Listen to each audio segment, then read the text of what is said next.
Don't forget the wildlife. That's the message from one group that's concerned about the future development along the Burnt Store corridor in Charlotte and Lee counties. Wing News environmental reporter Liz Byro shares their concerns and what the group hopes will happen.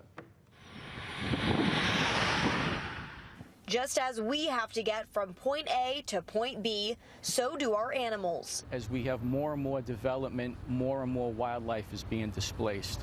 Where do they go? On the more than 18-mile-long Burnt Store Road, our wildlife oftentimes end up in the street as roadkill.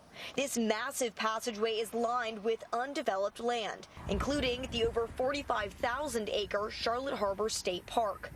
Charlotte Harbor Environmental Center did an independent roadkill study on a 12-mile stretch of Burnt Store Road. Over 11 days from late July to August, they discovered 23 animal killings. Over a year's time, they believe the total would be more than 800 wildlife kills. And as plans to expand the Burnt Store Road corridor are discussed, Coalition Chairman John Fleming thinks environmental safety is a secondary concern.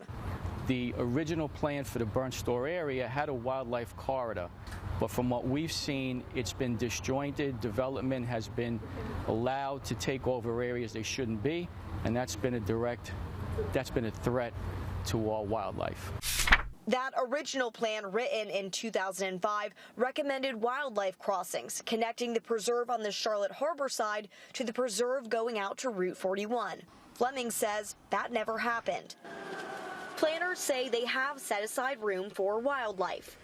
So there was a significant amount of land and preservation within the Burnt Store area plan, state-owned, county-owned, city-owned, and privately owned. But Fleming says the lack of passageways between these is the problem. He understands the need to accommodate a growing Florida. We're not looking to stop development. What we're looking to do is to make development smarter. We're looking for developers to come in, but for them to understand what the concerns are for the people who live here. But also wants to protect wildlife. Liz Byro, Wink News.